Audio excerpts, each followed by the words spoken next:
rain fell in thick sheets, like a heavy gray curtain drawn over the world, as Jamie crept through the twisted woods toward Blackwood House. His heart pounded like a drum, echoing in the stillness of the night. He had heard the stories, the whispers that lingered in the corners of the small town of Willowbrook, the tales of Blackwood House, where darkness dwelled and secrets festered. Jamie had always been drawn to the macabre, but this was different. This was real, a test of his courage. His friends dared him to enter the forsaken mansion, to uncover the truth hidden within its decaying walls. He couldn't resist. With every step, he felt the weight of the legends pressing down on him. The house loomed ahead, a shadowy monolith against the stormy sky. Its windows were shattered, gaping like hollow eyes. Ivy clung to the walls, as if the very earth rejected its presence. Jamie pushed open the creaking front door, its rusty hinges screaming in protest. Inside, the air was thick with dampness and decay. Jamie's flashlight cast eerie shadows that danced on the peeling wallpaper. The house seemed to breathe, its wooden floors groaning with a life of their own. He had heard that Blackwood House was once the residence of a reclusive artist, Samuel Blackwood, who had disappeared under mysterious circumstances.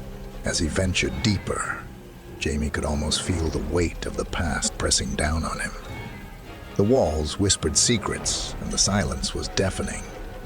He passed a shattered mirror, and in its fractured reflection, he glimpsed a figure standing behind him, a shadowy specter with hollow eyes.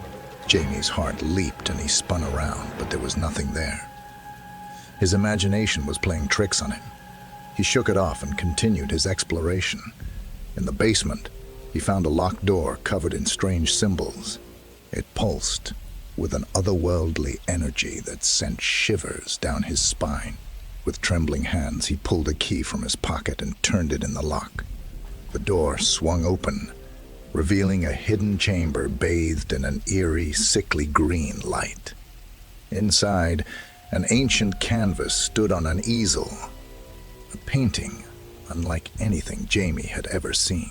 It depicted a grotesque, nightmarish landscape with twisted trees and writhing, contorted figures. As he stared at the painting, he felt a presence behind him once more, and this time he dared not turn around. The room grew colder, and the green light intensified. The figures in the painting seemed to come to life, their eyes boring into Jamie's soul. The door slammed shut, trapping him in the chamber. Panic surged through him as he realized he was not alone. A raspy voice whispered in his ear, "You shouldn't have come here, Jamie." He spun around to find the spectral figure from the shattered mirror standing before him. A wraith, like apparition with hollow, soulless eyes. It reached out a skeletal hand, and Jamie could feel its icy grip tightening around his throat. In that moment, he knew the legends were true. Blackwood House was cursed, haunted by the vengeful spirit of Samuel Blackwood, the tormented artist whose obsession had bound him to this wretched place for eternity. As Jamie's vision faded, the haunting laughter of Samuel Blackwood echoed through the chamber, a chilling symphony of madness and despair, as the darkness of Blackwood House claimed another victim, forever shrouding its secrets in an eternal night.